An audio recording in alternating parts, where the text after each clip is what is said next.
Good morning, everybody. If you can hear my voice over the noise of the birds on the lake, it's only 48 hours since I was in Princes Park last, and plummeting temperatures means that the lake is now completely frozen over, as you can see behind me. So the waterfowl are struggling today, really. Knowing our weather here in the UK, I don't think it's going to last too long. But I've come out today with the E-M1 Mk.II. You could probably hear the ground cracking under my feet. E-M1 Mk.II with the Lumix 100-300. Ever the optimist, and having watched some of Nick's recent bird photography exploits, I thought I'd have a crack, but this weather really isn't doing the birds any favours. So I'm struggling. What a surprise. Quite whether I'll get anything worth showing you. I think I've got one which, at least looking at it on the back of the camera, is an image that I'm very, very pleased with, but it's not exactly what you might expect. There's a bird in it, but you'll see what I mean when I post it. So we'll see what that image looks like once I've tweaked it in post. It really is a glorious morning. Despite the ice, it's not particularly cold. There's no wind, which is great. But what few birds there are out and about, the majority of them are hunkered down. What I might do is give you my thoughts on the PEN-F after having owned it and used it for a good few months now. I think I gave you my first impressions video. Not a lot has changed since then, but I think maybe today's as good a time as any to take a slightly deeper dive into my thoughts on it, really. So let's see if that's a workable idea, shall we? So, the Olympus PEN-F, a camera which I wanted to get my hands on pretty quickly once I'd gotten into the Micro Four Thirds environment. And it's a decision that I've not regretted in the slightest, as you can probably imagine. I don't want this to come across as being a really in-depth, detailed explanation of everything the PEN-F can do. I am still learning. Most important for me to point that out to you. What I wanted to do was to just discuss some of the issues that I have experienced with it, and they are very few, and some of the features which I think are just amazing, to be perfectly honest with you. The PEN-F, a compact, retro-styled, mirrorless digital camera, 20 megapixel sensor, the same sensor that is in the E-M1 Mk.II, but a slightly earlier processor. I purchased it based partly on recommendations and other people's opinions of it, and also for its looks. Now, shallow, yeah, maybe. I just love the way it is packaged. It is a solidly built, all metal, certainly all metal feeling construction, possibly with the exception of the battery compartment. The door is a little bit flimsy. If I had to raise any complaints, I think that would be the main one. It just feels slightly sort of floppy. But apart from that, the build quality is absolutely superb. If I'm going to make a comparison between this and something like the E-M1 Mk.II. They both have fully articulating screens, okay? You can tilt it in various directions. Unlike the E-M1 Mk.II, the screen on the PEN-F is recessed into the back of the camera, and you can call me finicky and nitpicking, but it's difficult, and I do have nails. I like to keep them fairly short, but I do have fingernails, and it is difficult to get hold of it to hinge it out. Okay, fair enough, it's a small point, but nevertheless, I love the leatherette covering on the back of the screen, and I nearly always use the camera with the screen tucked away, partly to save risk of scratching it and damaging it, and also partly because of the way that I undertake my particular photography. I don't always need to or like to chimp at the images on the back of the screen. I'm usually more than happy to just preview what's been taken using the EVF. The EVF is fine by my standards. It's not the biggest, it's not the most detailed, high pixel count EVF in the world, but it's a compact Olympus camera with an EVF. That's the killer point. If it didn't have the EVF, I would not have bought this camera. It has diopter eye correction, of course, and it has the sensor built in, so it will cut off the LCD screen on the back once something comes close to this sensor.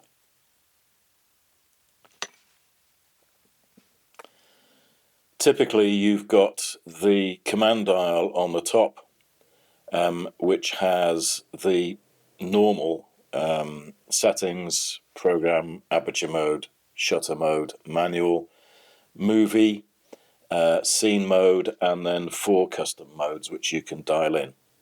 Have I bothered to dial any in? The answer is no, I haven't. Again, it comes back to the individual style of photography. Some people may need to do that. In my case, it's superfluous. We have an exposure compensation dial, which is fantastic. I love analog dials like that. The shutter, I've got a soft release in it, and the on-off switch is on the left-hand side of the top plate.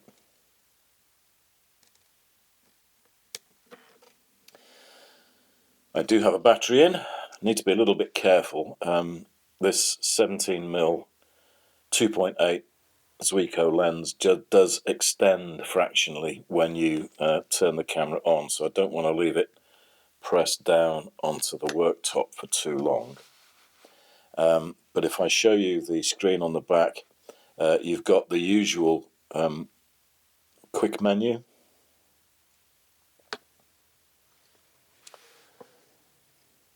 You've got the usual quick menu there, so I can instantly, just turned itself off. So you have the quick menu here. It's touch screen, obviously, so you can select whatever function you want to change, whether it's the auto-focusing position, your ISO, everything basically that you need is contained within this quick menu, which is accessed by simply pressing the OK button in the middle of the command dial on the back of the camera there. It's a fabulous feature, and it makes life very, very easy and quick. Now, if you look at the back of the camera, you've got the normal layout. You have your sort of D-pad, for want of a better expression, so you can change ISO, white balance, flash, self-timer, all that kind of thing. You have your playback button, menu button to access the full menu. which is fairly logically laid out. I don't have a problem with it. And magnify button if you want to play back something and inspect it in detail. Now, something else which the PEN-F has got, and it's up here underneath the command dial on the back of the camera, and if I just flick it, you can see that I have now got control over basically the curves on the camera, so I can alter the shadows and or highlights depending on personal preference. I think that's a great feature, and that is accessed by this little rocker switch here. Does it have function buttons? Of course it has function buttons. We've got function button number 1 is right here on the back of the camera, just by the thumb rest. Function button 2 is up here on the back. And a feature which I think is missing even from a lot of modern cameras, you may think this down here is another function button. It isn't. It's a depth of field preview button. You have the lens release lock on this side, and up here on the front, this dial, which looks rather like, for those of you of a certain age, it looks rather like the slow shutter speed dial on early Leica cameras. It's a way of controlling the art filters, mono filters, etc., as well as your normal color sensor imaging, and the record button is up here on the top. One thing I would point out, and this is not a fault of the PEN-F in any way, shape or form, but when you are using two different cameras, albeit from the same manufacturer, which is what I'm doing right now, I have the E-M1 Mk.II, and I also swap between that and the PEN-F, and indeed the Mark I of the EM1. But when you chop and change, it sometimes takes a little while to refocus, pardon the pun, your brain. And I'll tell you why. The last time I used this camera, I turned it on and couldn't work out what the heck I had done and how to get rid of the art filters which were dialed in. And without a word of a lie, I spent a good 5 minutes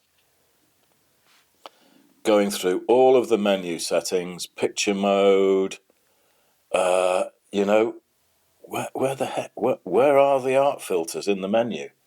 And of course, what I'd completely forgotten was the fact that they are contained here on this front dial. In the normal or vertically up position, that's your standard imaging side, and then you have got a position to the left which is marked as art, and then you have mono, colour, etc. And I had simply left it set to art, which means that until I return it back to normal, that's exactly what it's going to give me all the time. And okay, I'm hoping you might be able to pick that up. What my hand is looking like. That's an art filter.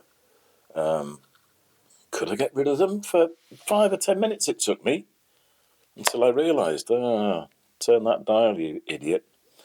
It is, of course, single card slot, which may well put a number of people off.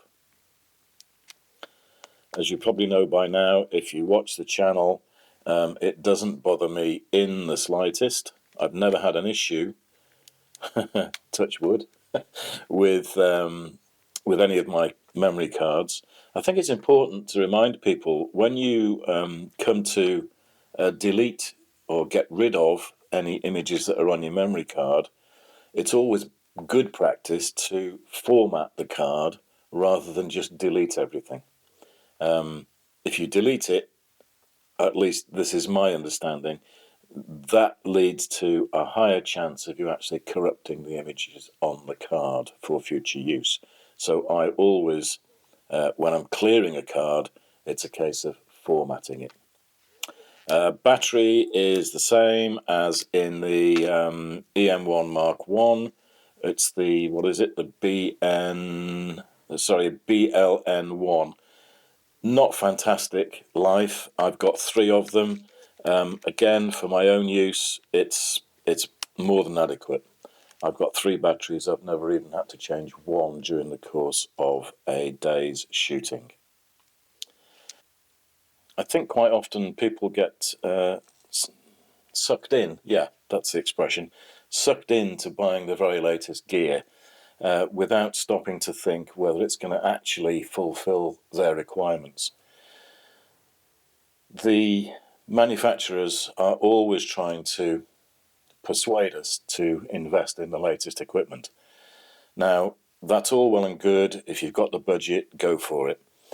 In my case, I bought this, admittedly, for the looks, for its reputation, and I've not been disappointed. But it is a compact mirrorless camera. It's not pretending to be a DSLR like the E-M1 Mk.I, 2, 3, whatever, and indeed the OM1 now. It is compact. Now, for that reason, it looks great with the 17mm Olympus wide-angle lens on it. With a hood normally, nearly always take it out with a hood. I think it looks a smart little camera. Love it.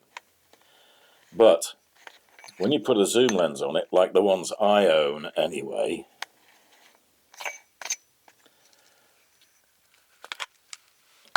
so let me take that off. If I replace that and swap it for the 12-50, suddenly it looks a bit silly. Let's put it that way, and then you get the idea. It just looks silly and cumbersome, and you know, it's not a usable, practical combination to my view. A number of people, when I got this and gave you my first impressions video, suggested that I ought to get the 14-42 power zoom lens. I'm not a lover of those. It doesn't seem to me to take very much to break them, and certainly to damage the power zoom, the little motor in there. I'm really quite wary of those. And of course, they are relatively slow aperture, the compact zoom lenses. So I've gone down the route of, as you probably know if you've watched, I usually take this out with the 17mm 2.8 as a walk around, and if I take it out as an outfit, I may exchange this for the 14mm Lumix wide-angle lens, the 25mm 1.4 Panasonic Lumix, and the 60mm Sigma, 60mm 2.8 Art from Sigma. That would be my sort of little compact outfit, rather than something like the 12-50 zoom, which is just too much for this particular camera. So there we are. Not a deep dive, but I just wanted to give you an update on my thoughts about the little camera, and absolutely no regrets whatsoever. Absolutely love it. I think it's a fantastic addition. There we go. Let's wind up that video in Prince's Park and take it from there. I hope you got something out of that little ongoing opinion piece on the Olympus PEN-F. Have I got anything worth keeping? Not insofar as actual recording the wildlife, I don't think. I've been fortunate there was a lady feeding the pigeons. Might have got a couple of interesting shots from that. But no nice garden birds were going to pose for me this morning, sadly. Very inconsiderate of them. So I hope you've got a little bit more information about the PEN-F. I've got nothing but praise for it, and I think it's rightly become a bit of a classic. So now I'm going to head home.